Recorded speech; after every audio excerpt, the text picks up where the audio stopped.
Eternal Symphony. Chapter 1. The Awakening of Consciousness. In the quiet research lab of the Institute for Advanced Neuroscience, Dr. Helena Santos peered through the microscope at the cells that had transformed her understanding of the nature of time. Her slender fingers adjusted the focus as her mind drifted back to that rainy March afternoon when she last held her mother Beatrice's hand. The spots on her once vibrant skin told the story of a life worn down by stress and the weight of societal expectations. The monitor beside her flickered with the latest results, neural patterns that defied everything modern science deemed possible. Helena let out a deep sigh, recalling the exact moment she had discovered the forgotten manuscripts of Jacobo Grinberg in an ancient library in Mexico City. The Mexican neuroscientist's theories about the informational matrix of the universe and its connection to human consciousness had been ridiculed by the scientific community. Yet something in those yellowed pages resonated deeply within her soul. Losing Beatrice to an aggressive form of Alzheimer's at just 58 had ignited in Helena an obsession to understand the true nature of aging, not as an inevitable biological process, but as a complex dance between consciousness, energy, and time. Her mother's words echoed in her memory. "Time flies so fast when we live on autopilot, my child. It is as though life slips through our fingers without us ever truly savoring it." On her desk, an old photograph showed Beatrice at 30, radiant and full of life, standing beside a young Helena. The contrast with her most recent pictures was startling, not just in the physical changes, but in the vital energy that seemed to have gradually faded from her eyes. It was there, amidst tears and determination, that the project which would forever alter our understanding of aging was born. Mental Temporal Reprogramming, MTR.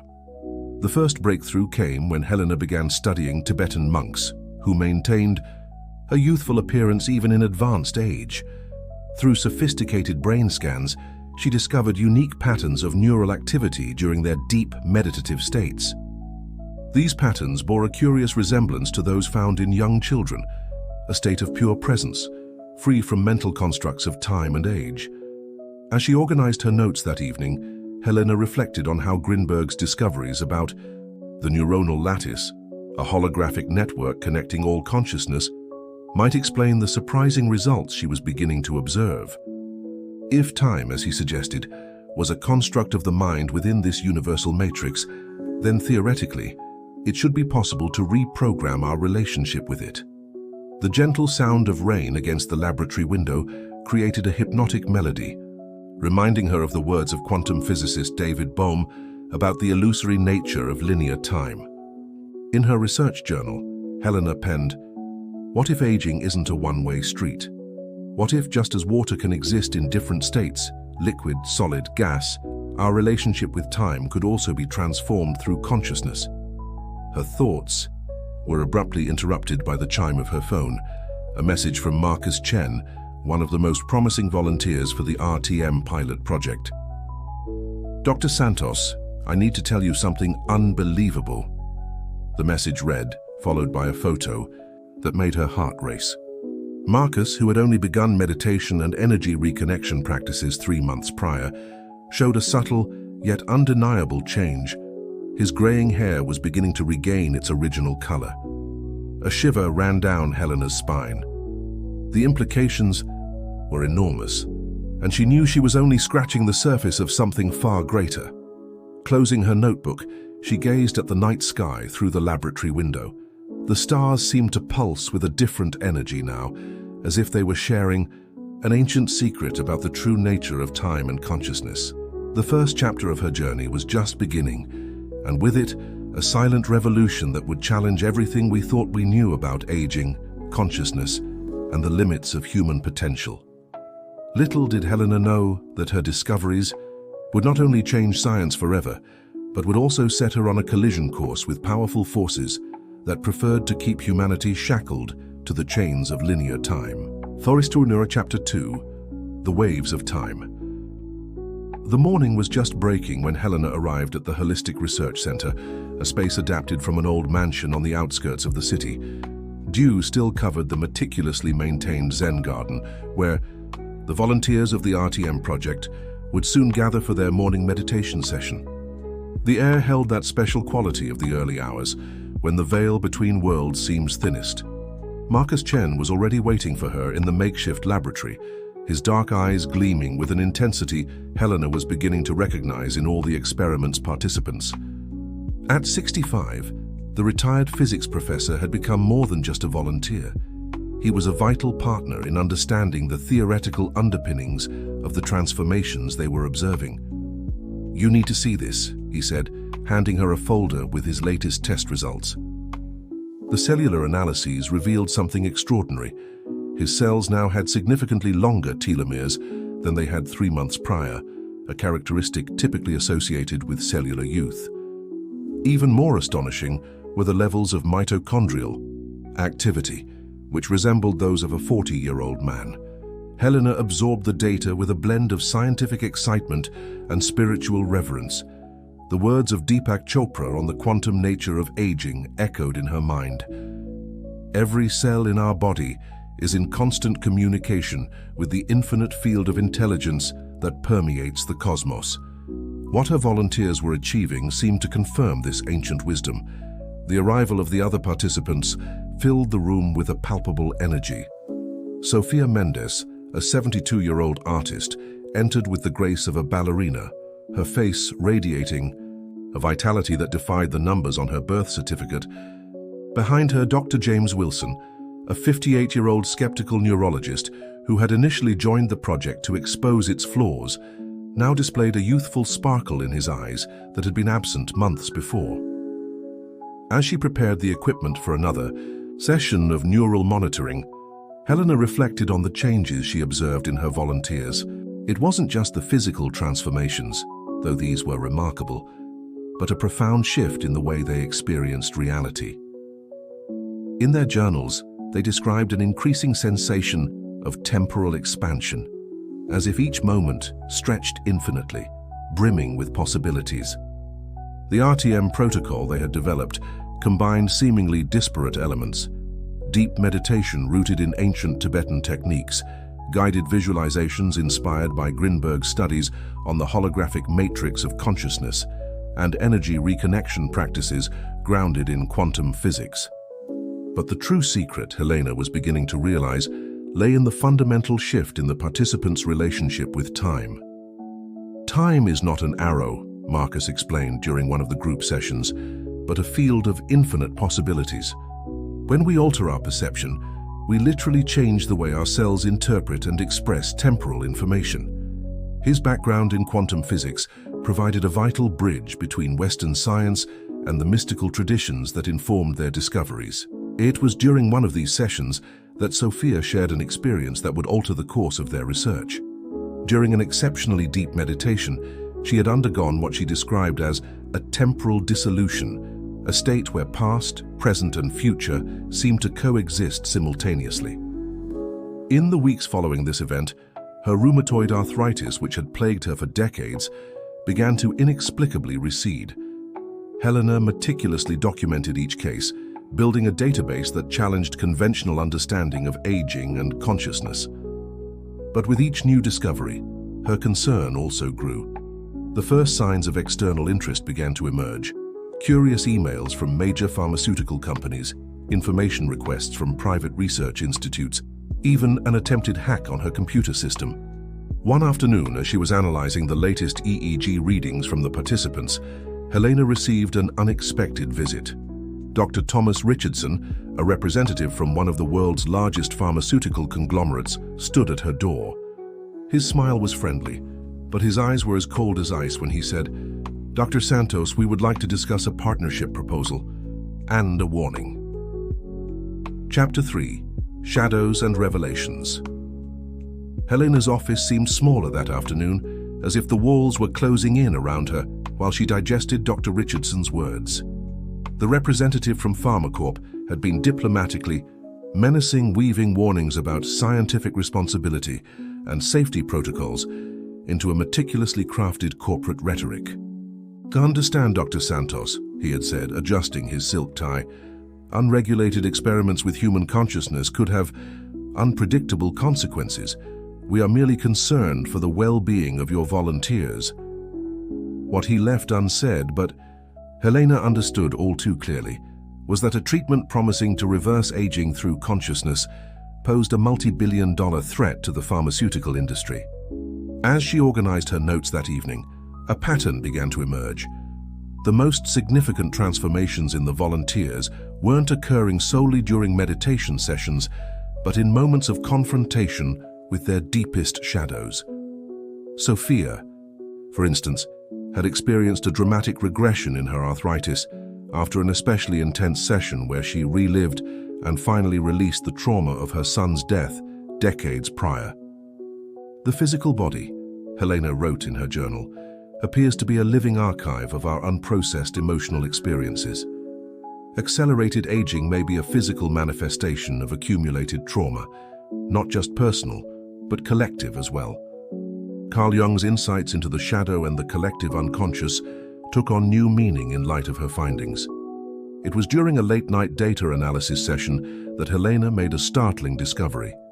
By comparing the brainwave patterns of volunteers during their deepest meditative states with historical records of neural activity from Zen masters and yogis, she identified a unique, energetic signature, a frequency that seemed to exist outside the normal spectrum of linear time.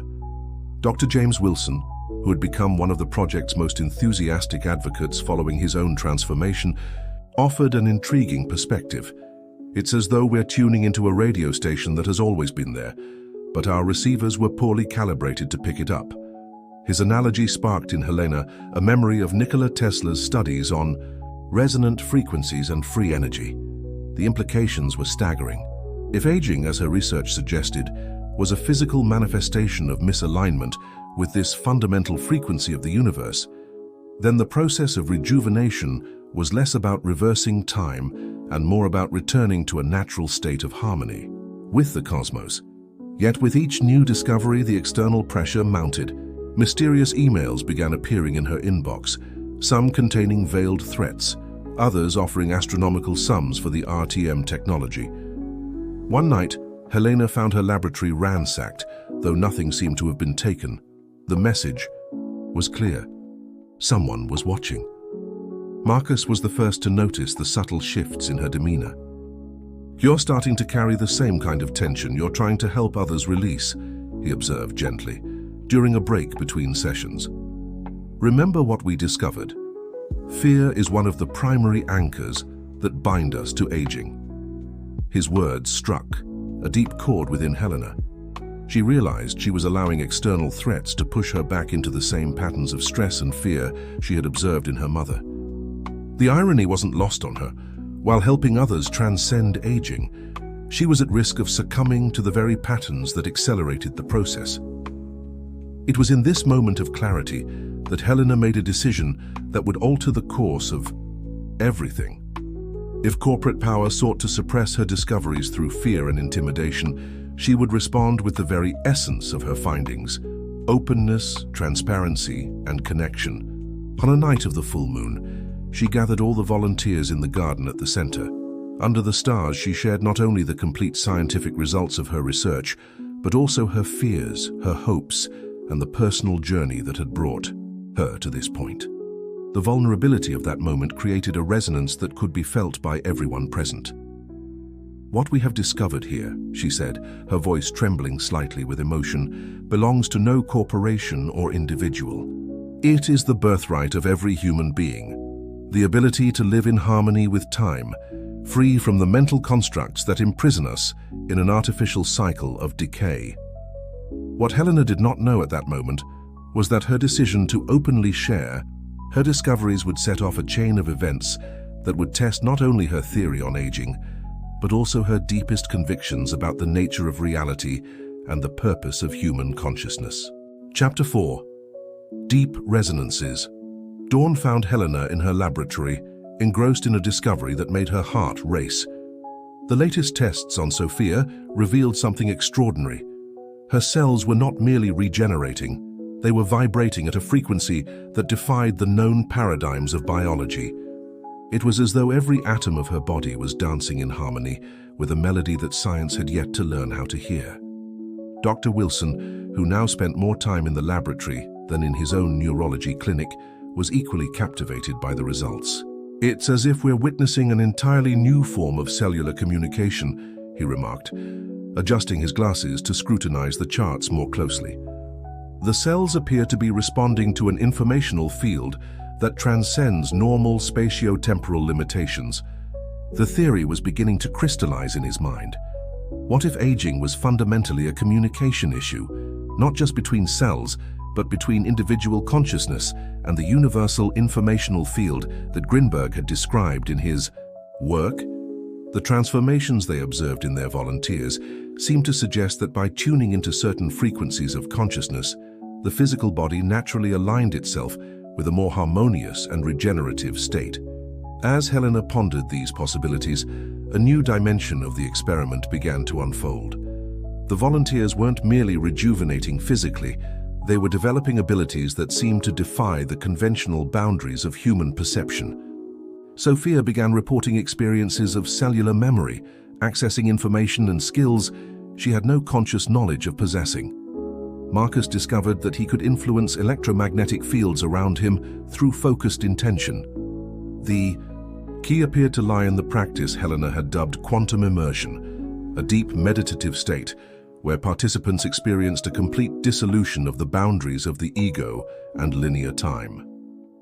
During these sessions, monitors recorded brain activity patterns that bore a striking resemblance to the states described by spiritual masters throughout the ages. "It's as if we're rediscovering something humanity once knew," Helena reflected in her journal. "Perhaps aging as we know it is a byproduct of our disconnection from this ancient wisdom." The implications of their discoveries extended far beyond the mere reversal of aging. Each new piece of data suggested they were touching on something far more fundamental about the nature of reality and the potential of human consciousness.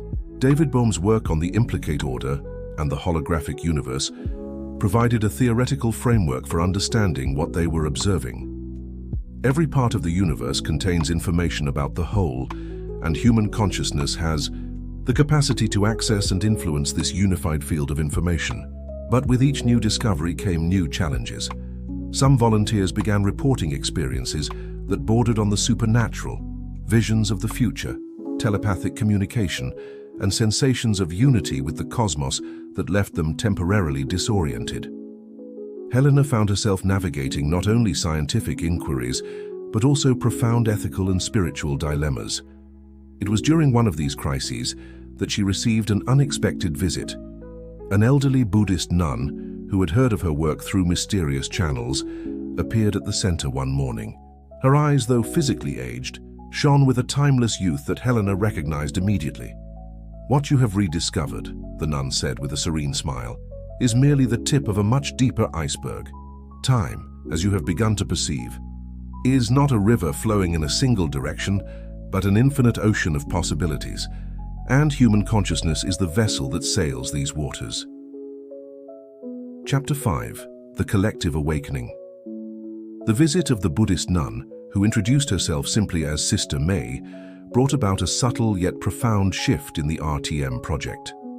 Her words about the infinite ocean of possibilities resonated deeply with Helena's latest discoveries, but it was her silent presence that had the greatest impact. There was something in her demeanor that seemed to bend the very fabric of reality around her. "What you refer to as aging," May explained during a group session, "is merely a collective habit of human consciousness, a tacit agreement we made so long ago that we've forgotten it was ever a choice." Her words elicited a contemplative silence among the group, broken only by the gentle murmur of the fountain in the Zen garden.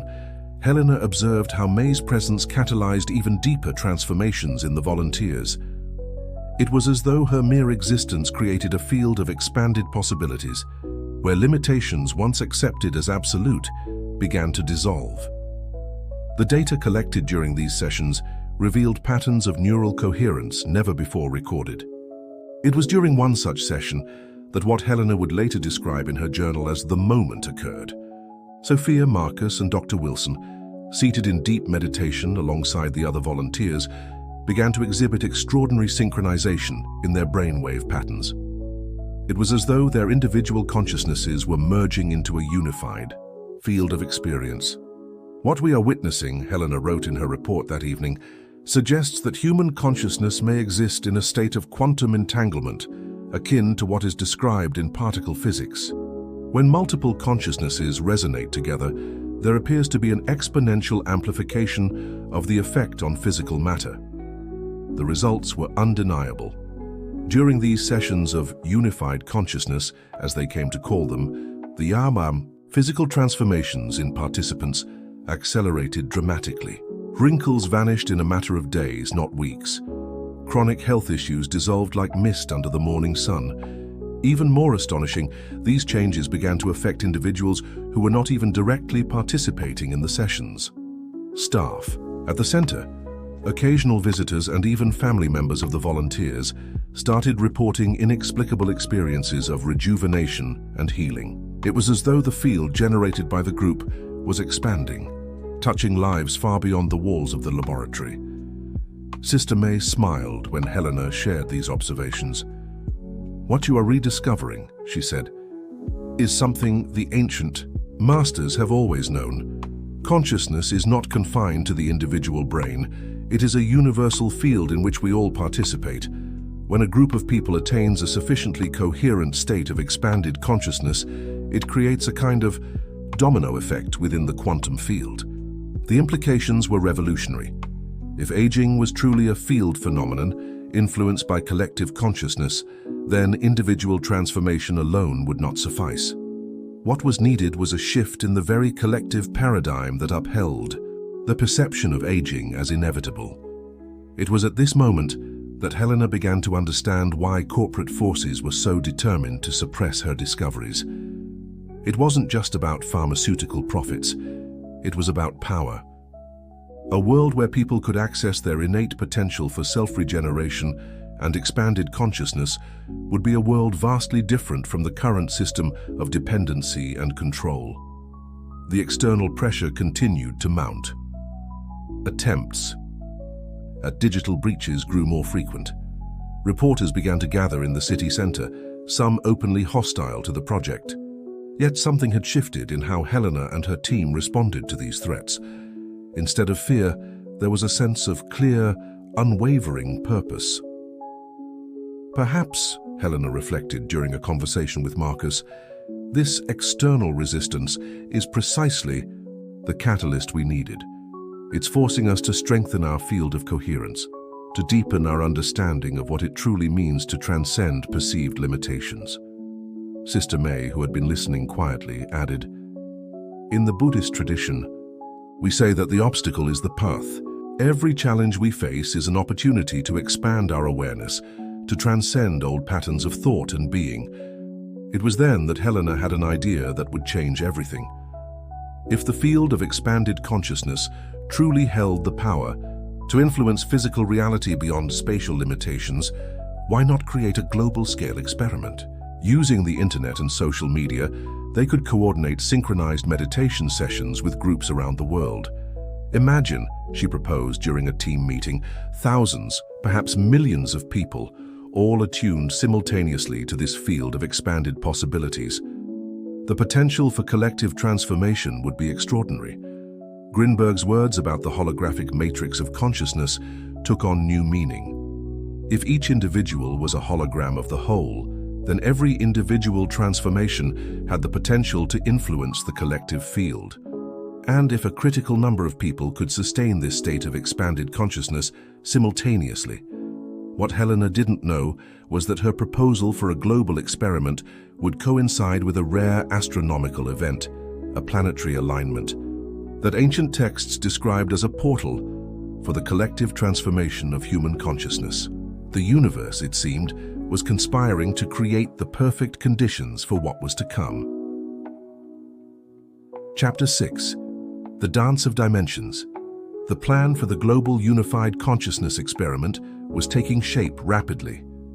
Helena and her team worked tirelessly to develop an online platform that would enable the simultaneous coordination of meditation groups across different time zones. Dr. Wilson created an app, that allowed participants to log their experiences and physical changes in real time. However, it was an accidental discovery that truly propelled the project into a new dimension. During an especially profound session of collective meditation, the laboratory instruments detected something extraordinary, an energy pattern that appeared to exist simultaneously across multiple dimensional frequencies. "It's as if we're observing consciousness operating beyond the conventional boundaries of space-time," Marcus explained, his eyes gleaming with excitement as he analyzed the data. This could explain why physical transformations occur so rapidly during these expanded states. We're literally accessing a realm where time as we know it doesn't exist. Sister May, who had become a constant presence in the lab, offered a unique perspective. In Tibetan traditions, we speak of multiple bodies of existence: physical, energetic, mental, and causal. What you're observing may be the interface between these different levels of reality. Helena spent entire nights studying the works of quantum physicists like David Bohm and Roger Penrose, searching for a theoretical framework that could explain what they were witnessing. The theory of multiple dimensions of consciousness began to take shape. Aging, they theorized, occurred when consciousness became trapped in a linear, three-dimensional interpretation of reality. The project volunteers started reporting increasingly extraordinary experiences. During unified consciousness sessions, some described sensations of existing across multiple timelines simultaneously. Others recounted encounters with younger and older versions of themselves, as if time were a dimension that could be consciously navigated. Sophia, in particular, had an experience that fundamentally shifted the group's understanding of the rejuvenation process. During a deep session, she underwent what she described as a complete dissolution of the temporal self. "It was as if I could see my entire existence all at once," she explained, her words barely capturing the depth of the experience. There was no longer a past, present, or future, only an eternal now where all possibilities existed simultaneously. And in that state, age became simply a choice of which aspect of my eternal being I wished to express.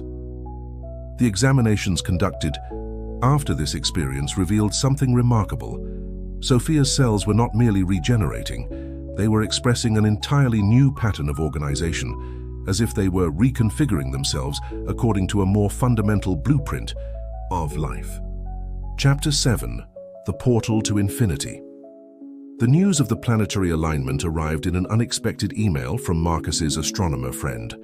The rare celestial phenomenon would coincide precisely with the date planned for the global experiment in unified consciousness. Helena felt a shiver run down her spine as she read the description of the event. The ancient Mayans had described this exact alignment as a dimensional portal, a moment of unprecedented transformative potential for human consciousness. "There are no coincidences at this level of reality," Sister May observed, her serene face illuminated by the glow of the monitor displaying the converging planetary orbits. "The universe is offering us a natural amplifier for the field of consciousness we are generating." The momentum of the project was growing exponentially.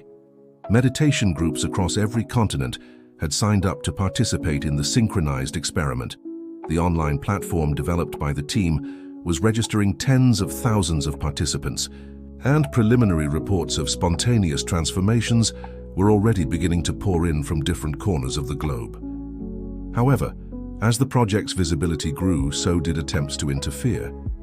One morning, Helena arrived at the laboratory to find all the equipment destroyed.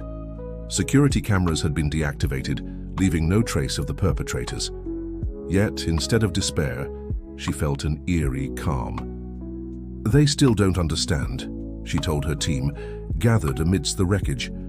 "What we've discovered cannot be destroyed because it doesn't reside in machines or data. It's etched into the very fabric of consciousness, accessible to anyone who knows how to tune into it." It was in this moment of apparent crisis that Dr. Wilson made a groundbreaking discovery.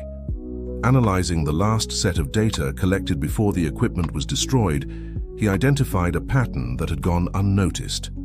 During the deepest states of unified consciousness, the participants weren't merely reconnecting with their own youth, they were accessing what appeared to be a timeless field of pure potential. It's as if there exists a primordial state of consciousness, he explained during an emergency meeting, a kind of default program of the universe where aging simply doesn't exist. We're not creating something new, we're peeling back the layers of conditioning that make us experience time in a linear way. The theory found its foundation in the ancient Vedic texts that Sister May had brought with her. These texts spoke of a state of consciousness known as Turiya, the fourth dimension beyond waking, dreaming, and deep sleep. In this state, the text claimed, reality was experienced in its true nature, timeless, infinite, and eternally new. With the laboratory destroyed, the group began to gather in the Zen garden at the center. It was there, under the open sky, that Helena realized the destruction of their equipment had in fact been a blessing in disguise. Freed from their reliance on technology, they were forced to rely entirely on their innate ability to attune to the universal field of consciousness. Sophia, who now appeared decades younger than when the experiment began, shared a vision she had during meditation.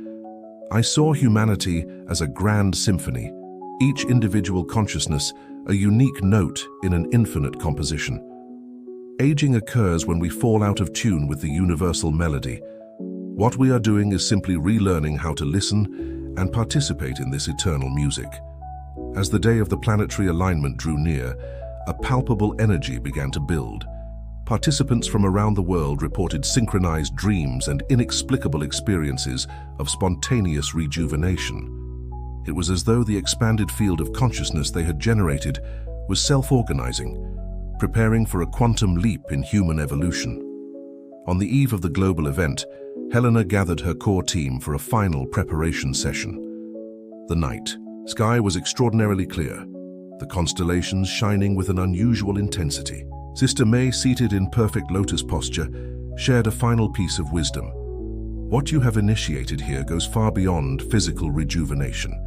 You are reawakening the memory of our true nature as multidimensional beings. Time, as you have discovered, is but one of the many dimensions through which consciousness can express itself. That night, Helena dreamed of her mother. In the dream, Beatrice appeared radiant, free from the marks of time and the illness that had taken her. Do you understand now, my daughter? She spoke with a radiant smile. The youth you seek is not in the past or the future. It lies within the very essence of being, eternally present. Upon awakening, Helena knew they were about to cross a point of no return. The global experiment would not merely be a scientific test, it would be a ritual of collective awakening, a moment of remembrance of the timeless nature of human consciousness. Chapter 8, The Eternal Symphony. The dawn of the planetary alignment day brought with it a quality of light that no one at the center had ever experienced before. It was as if the very air was charged with possibilities, vibrating with a frequency that resonated directly with the deepest essence of being. Millions of people around the globe prepared to participate in the synchronized experiment of unified consciousness. The online platform recorded numbers that exceeded all expectations, and preliminary reports of inexplicable phenomena were already beginning to emerge from different continents. At the Holistic Research Center, Helena and her core team gathered in the Zen garden. Dr. Wilson, who had salvaged a portable neural monitoring device from the ruins of the laboratory, was recording unprecedented readings even before the official start of the experiment. It's as if the field is already forming, he remarked, his eyes darting between the graphs on his tablet and the morning sky, where the planets aligned in a configuration unseen for millennia. The neural coherence among the participants is reaching levels we've never recorded before. Sister May, who had remained silent since sunrise, finally spoke. What you've created here is like a stone cast into a lake. The ripples of transformation are already spreading, touching consciousnesses far beyond the reach of your instruments. As the moment of planetary alignment drew near, a profound stillness descended upon the garden. Sophia, Marcus, and the other original volunteers of the RTM project sat in a circle, their presence radiating a luminous quality that seemed to transcend the physical. Helena closed her eyes, allowing herself to sink into the unified field of consciousness that was forming. It was as if every cell in her body was awakening to an ancient memory, a memory of a state of being where time did not exist as a linear progression, but as an infinite dance of ever-present possibilities. The precise moment of alignment, was marked by a phenomenon that no scientific instrument could adequately capture. Participants around the world later described it as an inner wave of light that swept across the planet, a pulse of pure consciousness that momentarily dissolved all barriers between the individual and the collective, between time and eternity. At the heart of the garden, Helena experienced what she would later describe in her journal as the Great Remembrance. In a moment of crystalline clarity, she understood that aging had never truly been about time. It was about the degree of separation we experienced from our timeless true nature. "We are like waves upon the ocean," she wrote, temporarily identified with our individual form, forgetting that we are, in essence, the ocean itself. The rejuvenation we witness is not an achievement, but a return to our natural state of being. In the days and weeks following the global experiment, reports of transformations began to accumulate on a scale that defied any attempt at suppression. People of all ages and cultures reported profound changes not only in their physical appearance, but in their very perception of reality. Dr. Wilson, analyzing the data collected during the event, identified what he termed the quantum cascade effect. Once a critical number of consciousnesses had attuned to the timeless field, it created a kind of new baseline for the human experience of time. Corporate attempts to discredit or suppress the findings of the RTM project gradually lost their momentum in the face of the lived evidence experienced by millions. The paradigm was shifting, not through force or persuasion, but through the natural contagion of truth directly encountered. Helena continued her work, but in a different manner now. The Center for Holistic Research had transformed into a gathering place for people from around the world seeking to deepen their understanding and experience of expanded consciousness. Science and spirituality were no longer seen as separate domains, but as different languages describing the same fundamental reality. Sister May, preparing to return to her monastery in Tibet, left Helena with a final reflection. "What you have initiated here is only the beginning. Humanity is awakening to its true nature as multidimensional beings. Time, as you once knew it, was merely one of the many veils now being lifted." In her final entry in the project journal, Helena wrote, "The true miracle was not that we discovered how to reverse aging. It was that we remembered who we truly are, eternal expressions of universal consciousness, temporarily dancing in human form. The youth we sought was not in the past or the future, but in the very essence of being, eternally present in the now." And so what began as a personal quest, driven by the loss of his mother, became a catalyst for the collective awakening of humanity. The Eternal Symphony was not merely a scientific experiment or a medical breakthrough. It was a remembrance of the infinite music that had always been playing, an invitation to dance once more in harmony with the timeless rhythm of the universe. Time, as humanity had known it, had not ended. It had been transcended. And in the silence between moments, a new way of being was emerging, as ancient as the cosmos itself, and as fresh as every moment of awakened consciousness. The end.